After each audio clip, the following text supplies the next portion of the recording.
Ventana acontece, que no es poco. Un relato personal de la historia, con Nieves con Costrina. Cadena SER.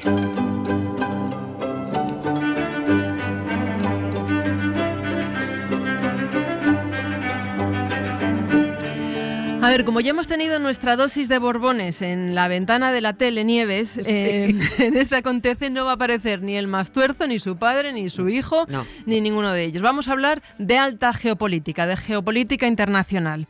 Nos vamos a remontar a un día como hoy de hace justo 80 años. Termina la conferencia de Yalta. Entonces Roosevelt, Churchill y Stalin se pudieron reunir, fíjate, en la Crimea actual, y allí van a configurar esa Europa de posguerra, ¿no? Va a ser también el preludio de la Guerra Fría.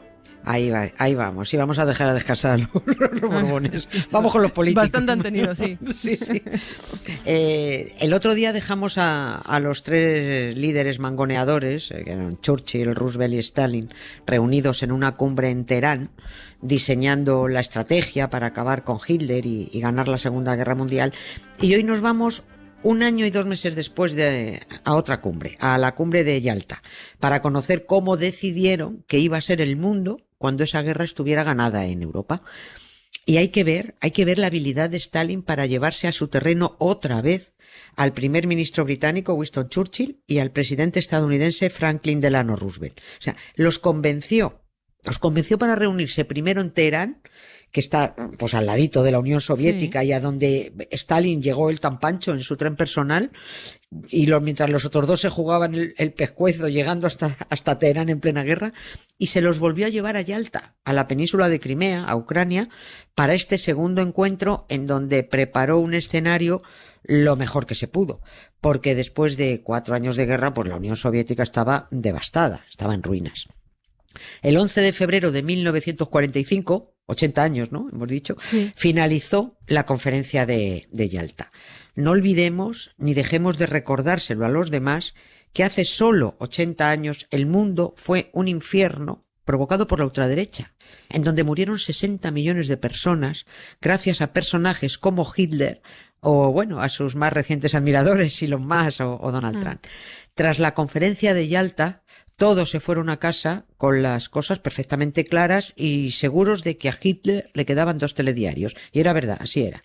Alemania estaba derrotada, pero bueno, dejó tal rastro de muerte, de odio y de miseria que en realidad aquí no ganó nadie. Well, Mr. Churchill said, we gotta fight the bloody battle to the very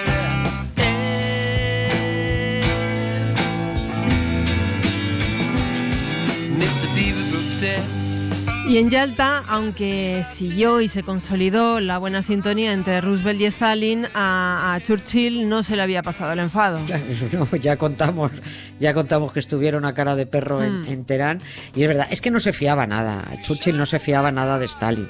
Y eso que se tuvo que comer el éxito del desembarco de Normandía, al que tantos inconvenientes había puesto Churchill. No quería que se hiciera aquel desembarco allí. Stalin eligió para las reuniones y el alojamiento durante aquellos 8 días de cumbre en Yalta el Palacio de Livadia, que era una antigua residencia de verano de los zares, en un principio, bueno, y que acabó siendo cuartel general nazi durante la ocupación. Es decir, cuando los nazis se fueron, es que aquello que estaba destrozado, allí solo quedaron colgados 2 cuadros. Bueno, pues esos 2 cuadros Stalin los puso en la habitación de Roosevelt. O sea, para su amiguito iba a tener lo mejor. El palacio tenía 50 habitaciones y allí tenían que alojarse 3 delegaciones diplomáticas con mogollón de gente, imagínate, claro, lo que mueve esto. Pues allí iban militares, ministros, secretarios, traductores, asistentes personales, asesores. Los mejor parados, lógicamente, fueron los coroneles y los propios mandatarios, porque los demás tuvieron que dormir de 10 en 10 en habitaciones, ahí con orinales y palanganas, porque solo había un baño en ese palacio para cada 20 personas. Les pusieron orinales bajo de la cama para que se apañaran. En fin, esto es solo anecdotario, porque tampoco se podía esperar más en un país destruido, claro, por la guerra. Con todo, Stalin intentó que se llevaran una buena imagen y que sintieran que los rusos se habían esforzado en proporcionar una estancia agradable. Llevaron desde Moscú todo para la decoración, fueron fueron centenares de vagones con muebles, con alfombras, hasta con árboles. Se llevaron allí para trasplantarlos y poner bonitos los jardines.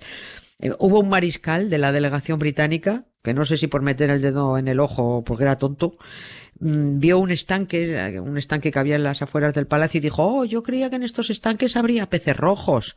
Y Stalin dijo: traigan peces rojos.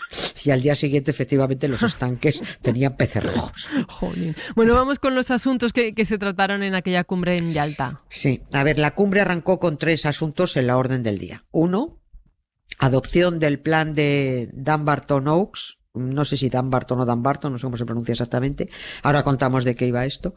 Y este plan de Dumbarton-Oaks era para la Organización de las Naciones Unidas y qué derechos iban a tener los países pequeños en esa organización. Segundo punto, las condiciones que se le iban a poner a Alemania en su rendición. Y tercer punto, ver cómo se iban a repartir Polonia y el resto de países liberados de los nazis. Durante 10 años no se supo oficialmente lo que se había hablado en Yalta, ni los acuerdos a los que se llegaron. Se hizo público un comunicado, pero nadie contó los pormenores de las reuniones, ni los cotilleos, ni los roces, ni los desencuentros, nada. Fue en 1955 cuando al periódico The New York Times le filtraron las notas de un consejero presidencial de Roosevelt y se publicaron esas transcripciones. Eso que contamos el otro día de las confidencias que se hacían Roosevelt y Stalin a espaldas de Churchill, se supo a partir de estas transcripciones. Recuerdo una, como cuando el yanqui le dijo al soviético eso de que el pueblo inglés, porque Roosevelt odiaba a Churchill, dijo: el pueblo inglés es un pueblo muy especial, quiere tener su pastel y comer del otro.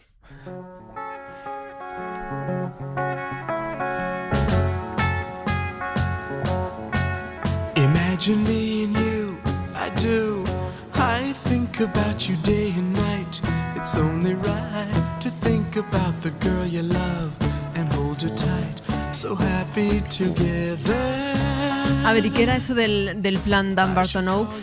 A ver, el plan fue lo que salió de una serie de reuniones celebradas en Washington, D.C., en 1944, en una mansión que se llama Dumbarton-Oaks, en el barrio de Georgetown. Allí se diseñó el inicio de la ONU. Estas reuniones en Washington fueron consecuencia de lo que contábamos que ocurrió en Teherán cuando Roosevelt convenció a Stalin para que le apoyara en su plan para crear la ONU. Como Stalin le dijo que sí, que lo apoyaba, se iniciaron las reuniones para ver cómo organizarían la ONU en posguerra para sustituir a la fracasada Sociedad de Naciones. Dicho con otras palabras, allí estaban cortando el bacalao en esta mansión y diciendo: este sí, este no, yo voy a mandar mucho y tú vas a estar de adorno, pero vamos, te vamos a dejar que estés para que te creas alguien, más o menos, mi propia deducción. En ese encuentro, en Dumbarton-Oaks, hubo diplomáticos de la Unión Soviética, de Estados Unidos, de China, de Reino Unido y de otros países que también fueron invitados. Los puntos que quedaron sin definir allí en Washington son los que se resolvieron en Yalta. Y por eso es de Yalta de donde sale definitivamente no solo el Consejo de Seguridad de la ONU, sino que dentro de ese Consejo de Seguridad solo 4 grandes iban a tener derecho a veto. Porque, como dijo Stalin, sería ridículo que Albania tuviera un voto de igual importancia al de las 3 potencias que habían ganado la guerra. Esto trajo alguna fricción, porque Roosevelt y Churchill decían que, hombre, que eso no era muy democrático. Pero Roosevelt acabó diciendo: bueno, venga, va, mandamos 4 grandes y a los otros 100 y pico que les den. Churchill al final se salió con la suya de incluir a Francia y que fueran 5, no 4 en ese Consejo de Seguridad. Y en Yalta se acordaron muchas cosas, pero si alguien salió mal parado, al margen, lógicamente, de Alemania, fue Polonia, ¿no? Madre mía, Polonia. Polonia fue un perrillo apaleado directamente. Y he dicho antes que hasta 1955 no se conocieron detalles de las reuniones por la filtración de las notas de un asistente. Pero el protocolo con los 14 acuerdos firmados por los 3 grandes no se dio a conocer hasta 1957. Y lo hizo Estados Unidos. ¿Por qué juraron guardar silencio y tardaron 12 años en darlo a conocer? Pues esto sigue siendo un misterio. Lo único que se hizo público tras la clausura de la cumbre aquel 11 de febrero fue un escueto comunicado donde se informaba, pues de poca cosa, que en cuanto Alemania se rindiera habría un absoluto desarme y desmilitarización, que habría una ocupación por zonas bajo el control de los vencedores británicos, soviéticos y estadounidenses. Churchill volvió a conseguir aquí meter a Francia en ese reparto para que la división de Alemania y de Berlín fuera en 4 zonas y no en 3. Bueno, y entre otros asuntos, pues el reparto de Polonia, que acabó siendo víctima de todos. Stalin fue sin piedad a pegar un bocado de perro de presa en el país. Le decían, hombre, que no podía empujar tanto la frontera hacia Occidente, que eso iba a significar la expulsión de 8 millones de alemanes y que iba a traer también problemas. Bueno, se siente, vino a decir, más o menos, que esas eran nuestras antiguas fronteras. ¿De cuándo eran esas fronteras?, preguntó Roosevelt. Y fue el ministro Molotov el que respondió, de hace varios siglos. Y ahí Roosevelt volvió a replicar, pues siguiendo el mismo principio, los ingleses podrían pedir la devolución de lo que hoy es Estados Unidos, ¿no? Fíjate qué curioso, que es el mismo cuento chino que utiliza el genocida Estado de Israel para decir que Palestina es suya. Lo que estaba pensando. Claro, porque se la dio un tal Dios hace 3.000 años. One bourbon, one sky, one beer. I said, hey, Mr. Bartender, come here. Want another drink and I want it now. The girl, she gone, she been gone tonight. I ain't seen the girls and not a full ass. Oye, ¿y en esta cumbre bebieron tanto como en la de Teherán? Sí, se pusieron como piojos. Sí, ¿no? Ahí estaban todos como cucarachas. Vamos, menudos 3 eran. Es que están contados, esto luego se conoció todo, claro, están contados hasta los brindis. Se hicieron 45 brindis, por cualquier chorrada, por los ausentes, por los combatientes, hurra, por el futuro de la humanidad, por la paz en el mundo. Y Roosevelt, supongo que para chinchar a Churchill, animó a Stalin a que repitiera su brindis que hizo en Teherán por el fusilamiento de 50.000 oficiales nazis que tanto había cabreado al británico allí en Teherán, a Churchill. Y además no se sabe quién bebía más. O sea, un político británico, Roy Jenkins, escribió que Churchill bebe cantidades ingentes de champán caucásico que acabarían con la salud de cualquier hombre corriente. Escribió. Es verdad que estaba más tiempo ebrio que sobrio. Y tampoco entendía nadie al principio cómo Stalin, sin dejar de beber constantemente y estar brindando en todas las cenas y comidas de trabajo en Yalta, mantenía siempre el tipo. No se irritaba, siempre estaba tranquilo, no levantaba nunca la voz, siempre atento, perfectamente sobrio.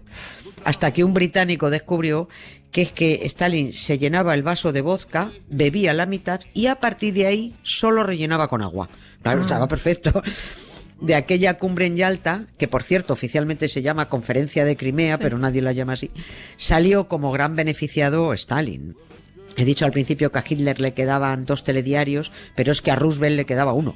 2 meses después de Yalta, Roosevelt murió y todo lo que tenía previsto, pues ahí se fue complicando, porque a su sucesor en la presidencia, a Harry Truman, Stalin ya no le caía tan bien. What do you want? One bourbon, one scotch, one beer. Nieves con Costrina, muchísimas gracias. Gracias a ti, Marta. Un abrazo fuerte. Un beso, chao. I haven't seen the girls and not a full ass. Wanna get drunk and get her on my mind. One bourbon, one scotch, one beer. Then I sit there getting stoned, mellow. Feeling so good, so good. I look down the bar at the bartender. I said, hey, hey, what do you want? One bourbon, one scotch, one beer. Well, the girl, she's gone tonight. I haven't seen the girl since not a full ass. I wanna get drunk and get up on my mind. One bourbon, one scotch, one beer. Then I sit there drinking.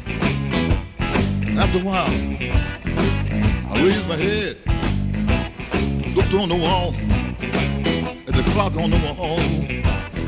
By that time, 1:45, last call for alcohol. I looked down the bar at the bartender. I'm like, hey, what do you want? One bourbon, one scotch, one beer.